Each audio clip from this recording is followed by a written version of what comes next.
Hello, beautiful souls. It's Sophia, the Catalyst. So, the message I want to bring to you today is about our moral compass. And I think with so much happening in the world and so many things that we're all going through our own journey, where we are faced with challenges, roadblocks, speed bumps, so much adversity. How do we overcome this? And a great way is to really be grounded and knowing fully well of who we are at our core. And this is being able to identify your core values. You actually develop this at a very young age, at the age of 5. You're able to know the difference between what is right and what is wrong.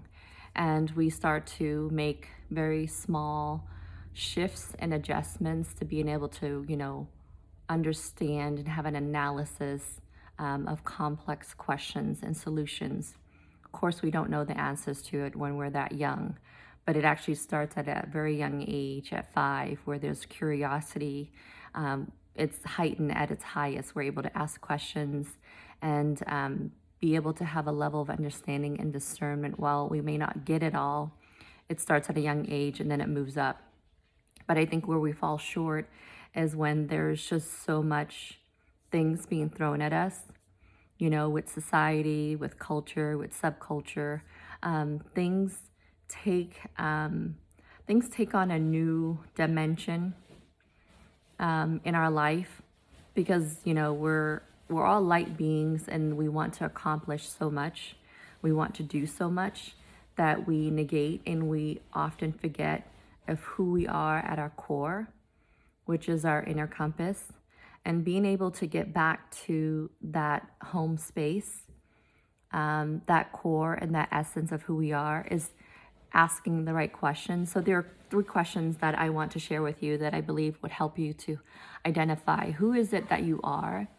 And when things are shaky and, there's a lot of uncertainty, you can always come back to this because you're able to analyze and you'll know who you are at the root without having anyone ever shake that faith. And so question number 1 is, what is important to us?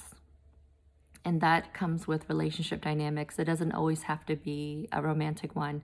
They could be a multitude of dynamics. They could be friendship, they could be family, they could be in our careers, they could be in our business, they could be with networking, or even people that you're networking and they don't necessarily have to be your friends, but they could be acquaintances. How do you want that relationship to be portrayed? How do you want to go about it? And so question number 2 is, what is most important to you? And being able to have an inner knowing. Like with me, I know what I don't want. I know there are non-negotiables. I want my freedom. I don't want to be micromanaged. I don't want rigidity. I don't want someone, peering over my shoulder, telling me what to do. I like being my own boss. Maybe that's not important to you, but these are things that are important to me. I want the freedom and the autonomy to make my own schedule. Those are just some examples. You have your own preference. And then question number 3 is characteristic. Are you a good judge of people's characteristics? And the first one that always comes to mind when I do ask this question is integrity. Are you around people who are of integrity? Are they honest? Are they loyal? Are they committed? Are they on time? Do they respect your time? So you need to look at, it's not about judging others, but it's calling in of what you want and what you will allow into your space, time, and energy of who you want to do life with and spend time with. And so those are your core values. They're all non-negotiable. What are you willing to put up with? What are you willing to tolerate? What are you willing to allow?